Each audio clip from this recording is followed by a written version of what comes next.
Leandro Santoro, esta noche. Buenas noches, Leandro, ¿cómo estás? ¿Qué tal, Gato? ¿Qué decís? ¿Cómo sesionan ustedes en la legislatura de la Ciudad de Buenos Aires? Y de manera mixta, telemática y presencial. ¿Y quién tiene mayoría? El PRO.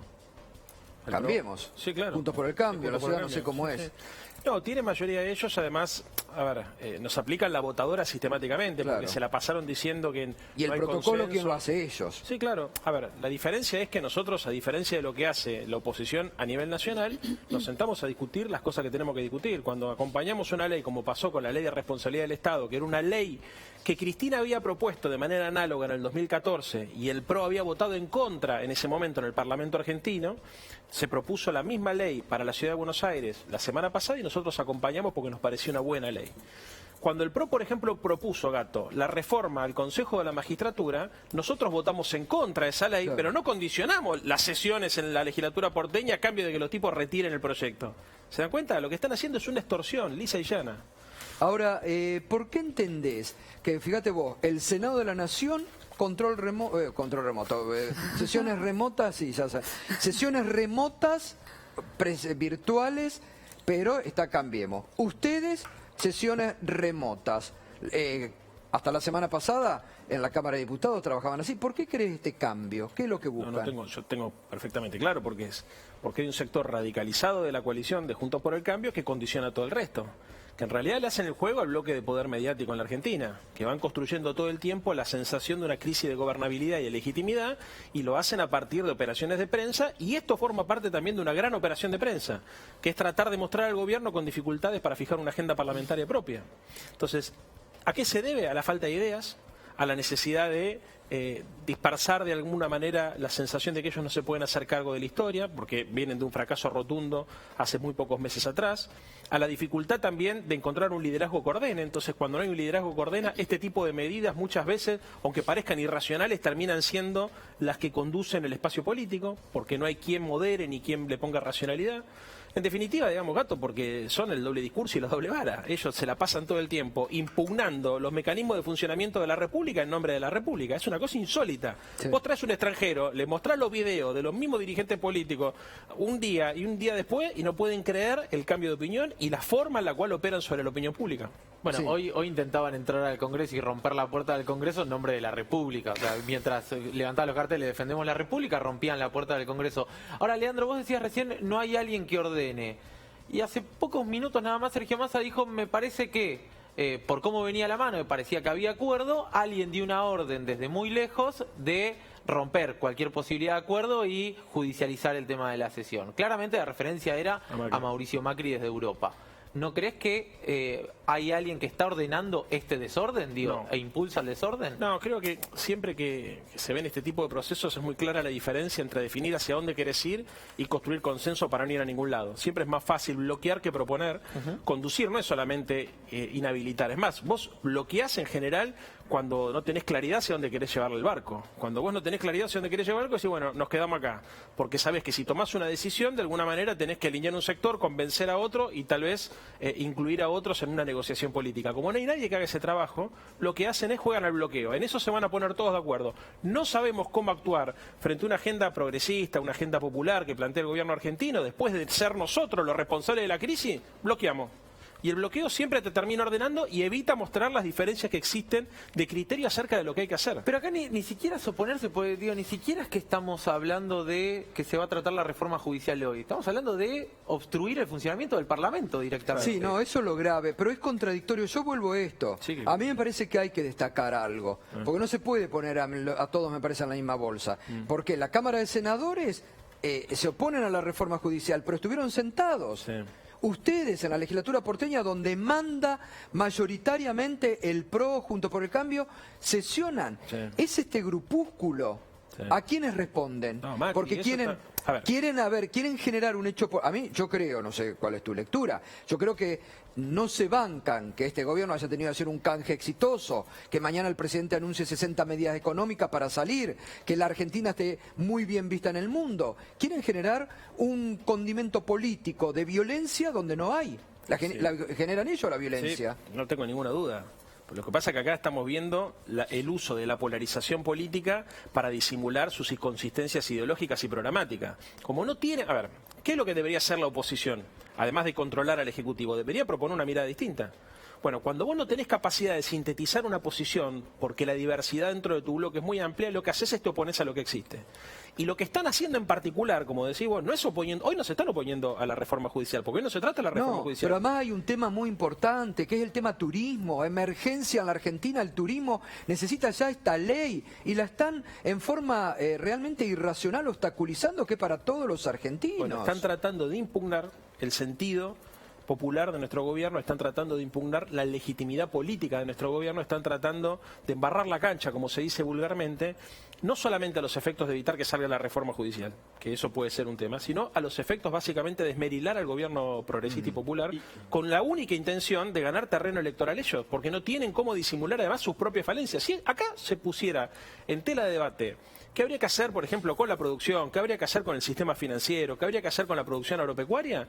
No sé si Juntos por el Cambio consigue la homogeneidad de criterio que puede conseguir, por ejemplo, para bloquear cualquier iniciativa nuestra. Cuando te pones a discutir qué es lo que tenés que hacer, ahí te das cuenta las grandes diferencias. ¿Sabes por qué? Porque hay un sector, digamos, que forma parte de esa coalición que es directamente empleado de las grandes corporaciones. Y después tenés otros que van atrás, que suelen ser, digamos, funcionales a esos empleados de las corporaciones, pero que por ahí tienen responsabilidad de presentarse en una elección en su provincia y ahí te conocen. Entonces vos, por ejemplo, si vas en contra de una propuesta para reactivar la economía regional, después cuando volvés a tu provincia los productores te piden explicaciones. Si a vos te pusieron en la lista sábana en la provincia de Buenos Aires o en la capital federal porque un periodista, porque el dueño de un medio te pegó un tubazo y te respaldó para ponerte en la lista, podés decir cualquier cosa. O porque Pichetto se afanó un partido a última hora y pasan estas cosas. Sí. Ahora, Leandro, ¿vos cómo imaginas que terminan estos intentos de, en particular lo que está pasando ahora en el Congreso, de bloquear la posibilidad de las sesiones? Yo no me imagino cómo termina, porque la verdad que están jugando con fuego. La verdad no me lo imagino, o sea, a ver, me parece que lo que tiene que ocurrir acá es que más tarde, más temprano, Juntos por el Cambio encuentre un liderazgo, encuentre un mecanismo de funcionamiento. Mientras tanto se traba, o sea, el éxito de la oposición que está buscando esto sería lograr que se bloquee el funcionamiento del Congreso. Sí, pero vos pensá una cosa, nos reclaman, por ejemplo, consenso, construcción, diálogo, ¿y con quién, con quién habría que discutir para ponerse de acuerdo con todos ellos? Porque yo estuve en reuniones... Bueno, a ver, consenso, yo lo marqué esto en la editorial en el inicio. Acuerdo político, en la Argentina hubo durante todos estos meses 24 gobernadores para llevar adelante la pandemia. Bueno, pero por eso... Ayer estaban todos los gobernadores, incluso los de la oposición, por el canje exitoso de deuda. Sí. Eso también es un acuerdo político. Pero... Por eso yo digo esta minoría que tienen. Sí, pero ojo, a ver, por ejemplo, Carrió, ¿está jubilada o sigue haciendo política?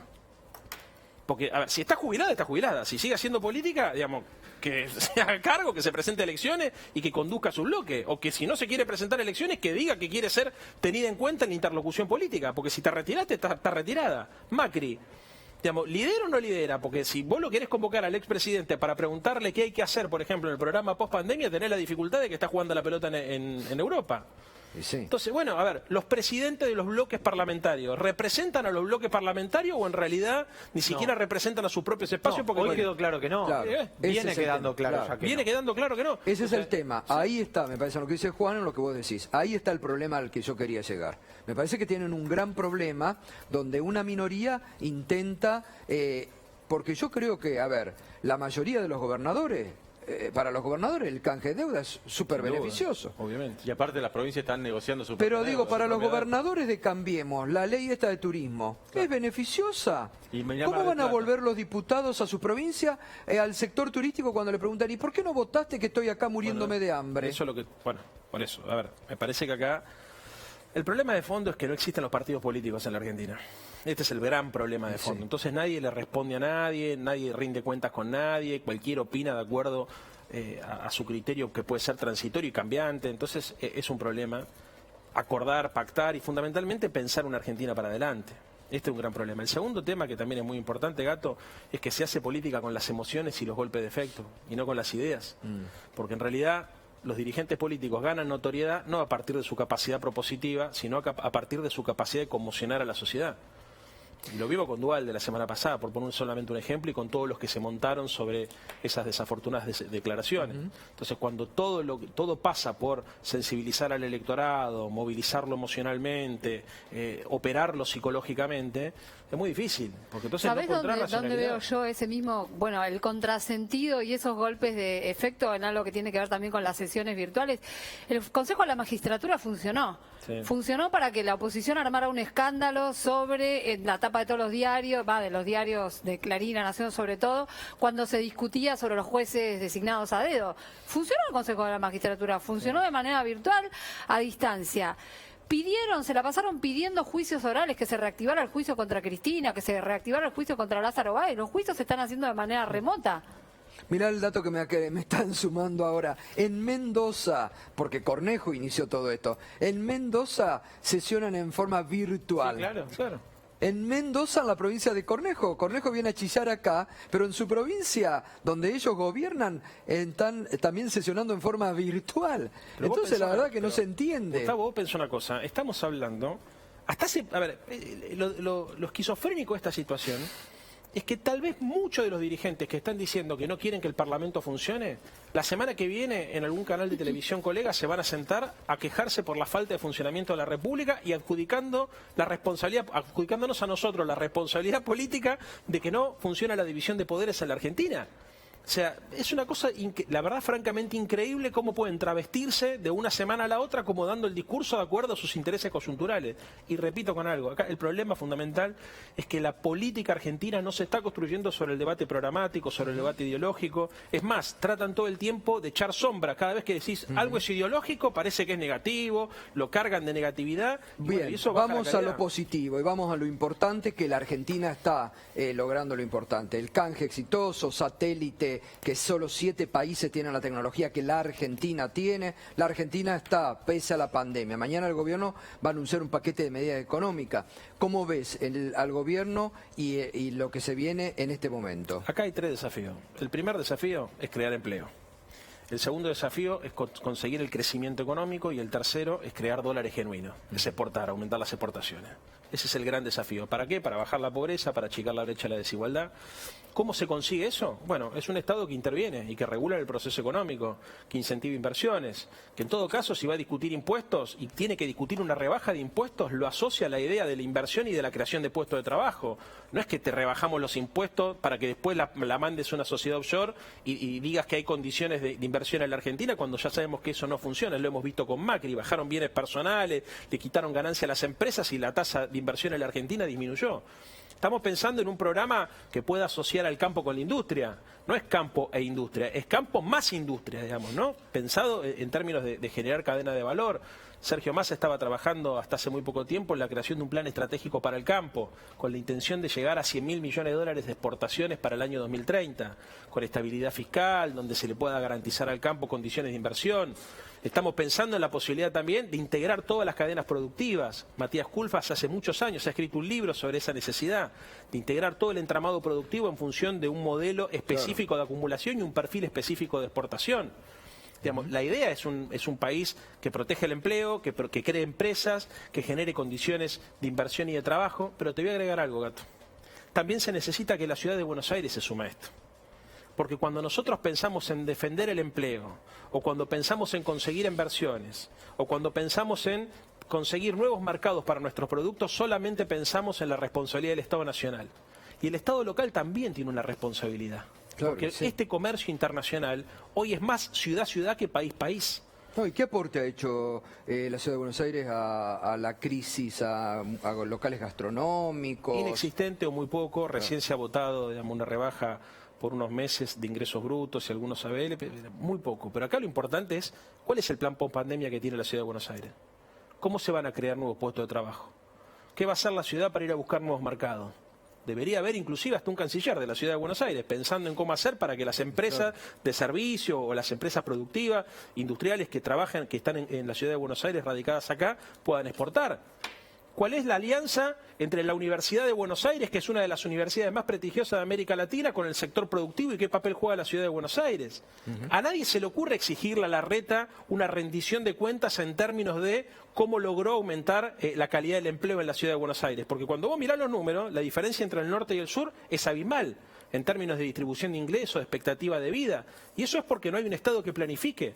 Entonces yo creo que hay que pensar la discusión en términos integrales. Y esto significa, así como muchas provincias, incluso de la oposición, tienen un plan post-pandemia y están puestas al servicio de un proyecto nacional, el gobierno, una de las decisiones que tomó es dividir la Argentina en 6 regiones para fortalecer de manera regional un proceso de acumulación y distribución económica. Bueno, la ciudad de Buenos Aires también tiene que aportar a eso. Tiene que aportar ese proyecto nacional, tiene que aportar a un proyecto que le permita a los porteños y a las porteñas, además de vivir en una ciudad que tenga garantizado el alumbrado del barrio y de la limpieza, vivir en una ciudad que tenga un modelo de modernidad y de desarrollo para llegar hacia adelante, porque si no, lamentablemente, la Argentina va a quedar siempre atada a la responsabilidad de quienes gobiernan solamente el Estado Nacional y se necesita un proceso virtuoso de interrelación. Muchas gracias, Leandro, como siempre. Gracias. Muy bien, nos estás acompañando con el hashtag Tribuneros, lo que ha pasado hoy.